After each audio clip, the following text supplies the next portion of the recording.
Good morning, everybody.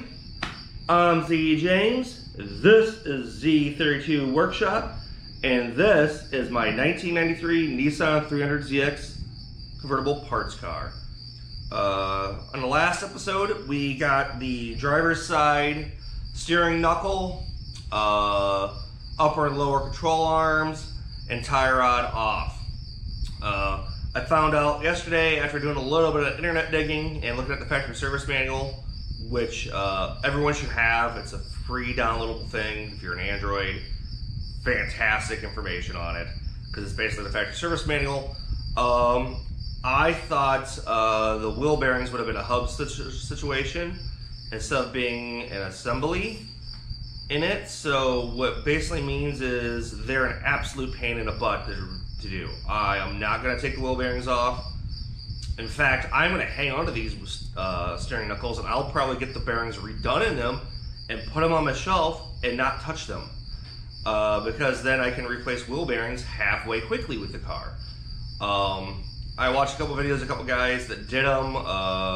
Zebro, he did a show on it a year ago or so, and I looked at that and I'm like, holy crud, that is... I thought guys by then in the 90s had gone away from wheel bearings being that way instead of being a whole hub assembly. They didn't do that. They did a whole different way. They did it the old school way, which is, I don't have a press. I'll give you a quick tour of my garage. I don't have a press anywhere in here to do that. It gives me a reason to go buy one from Harbor Freight, but I just don't have one to begin with. So this is an absolute... I'm happy I have spares now. Let's just say that.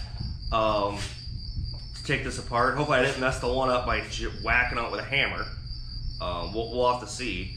But I just can't believe they did that, because my buddy's 97 Camaro, which is, you know, I'll admit, 4 years newer, we could do wheel bearings in 15 minutes on either side. So in a half hour, I can do the whole front end wheel bearings, buy them, replace them, done. It is so easy, sweets, 4 bolts on either side. This thing is a pain in the butt. I mean, if you want to consider wheel bearings being the whole hub assembly, then yes, I can do them that somewhat fast. I'm just astounded that they did that. So, but anyway, back to the project at hand. That's me going on a rant. We're gonna do the passenger side today, which is over here, over there. I'm gonna work on that. I'm gonna get that out so I can get it out of the way. Most likely you'll be underneath, oh, sorry about that. It's my alarm. Alarm's going off.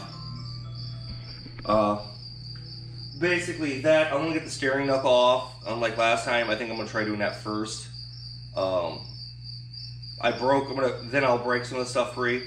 I think I can still work on it. That's the idea. So let me get you set up. So we're gonna do the steering knuckle, which is I'm gonna have to get those cotter pins out. See, I couldn't remember the word yesterday. I kept on saying key, it's cotter pin. Through the nuts there to get able to get them off, and then do some of the other ones. So I'm gonna time lapse most of this work since I did it yesterday. So it's pretty much the same process, just a little bit different order because I want to do something. So anyway, time warp. Woo, woo.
Alright, as you can see, after the time warp there, that's the steering knuckle.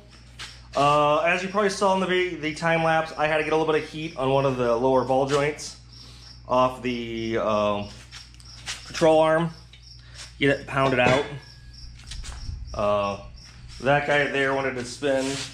In real hindsight, for this knuckle, I should have really left it on and broke this a lot more loose to get it off, because they're not really pressed in, they're pushed in.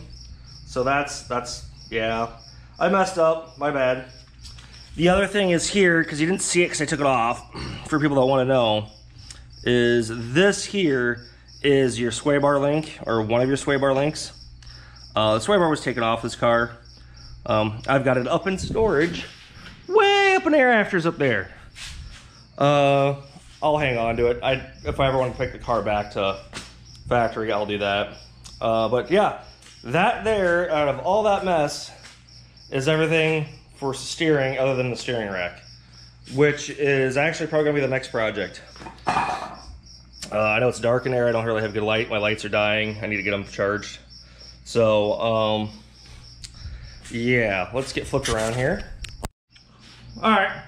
That's gonna do it for today's video. I know it was all time lapse, other than the beginning me talking and here at the end, because realistically it's the same as yesterday. I did learn from my experience that I don't mess with the wheel bearing because they're pressed in instead of being hubs. Shame on you, Nissan.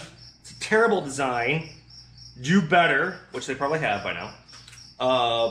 But that's what that is. So, that and releasing the upper joint on the knuckle, I should have done in the car. In fact, I may do it off camera. I may end up putting that upright back in with that knuckle and seeing if I can pound it out while it's in the car. Because I just need resistance so I can hit it. If you can't tell, I had to get a fairly big maul and hit it a little bit to get the joint to release. And I'm going to have to hit it with heat. So I may do that off camera. I might record it, but I don't know if you guys need to really watch it, me doing that. You can. I might do it just because I'm going to be out here doing it, and that's my thing, is recording what I'm doing. So, on the next episode of Z32 Workshop, we will maybe working on getting that steering knuckle off that upright, which, like I said, may include me putting it back into the car a little bit so I can whack it. And then I will probably be working on the cleaning up everything I can pull out of the engine bay, which it looks stripped. There's more. There's obviously more. Not that this thing would ever go to paint, but if you were doing that, you'd rip everything out of there to go to paint. And that's where I want to go. So the steering rack will come out, and then the front subframe, which won't be much of anything left because that's where everything bolts onto. But that's sort of the goal here, is to get it all cleaned up. And if that's the case, I got a feeling this car is going to get very tippy heavy to the rear, because the back end's still in, and so is the gas tank, which is all, if you know anything about weight distribution, it's cantilever to the backside. So there isn't much weight up front to counterbalance the weight in back. But that's how it is. I'll make do. I don't think it should be an issue. I just got to be mindful that the front end's getting extraordinarily light when you start removing everything like I'm doing. But yeah, to wrap this video up, I'm hanging on to the knuckles because now that I know they're pressed in instead of anything else, I'm going to hang on to those. Lower control arms, I'll probably going to get those sent out to get rebuilt. There's a guy in the Facebook groups, Bernie. Bernie does a great job. He presses in new bushings for you, cleans everything up, puts the Nismo ball joints, bushings in, cleans them all up for front or for lower control arms. I'll see if I can link him into the description. I don't know. I want to use him for the front stuff because I need to get my other car still has the originals, so I want to have replacements so I can finally redo the entire suspension. I've been slowly doing that on that car. More performance-y stuff. And then also, in the future, I have actually got an SCCA race solo in that car this weekend, and I might do a small 5-minute montage of me at the race, having a good time, maybe a run or two going on. So, that's going to end it for today's video. Sorry, a little ranting on here at the end, but if you made it to the end, thanks for watching. Please like and subscribe. Every little bit helps. If you have any comments or questions, hit me up in the comments. I'm pretty active about it. Just following up everybody. But once again, I'm Z James. This is Z32 Workshop, and I'll see you tomorrow in the shop, just like you should be in yours.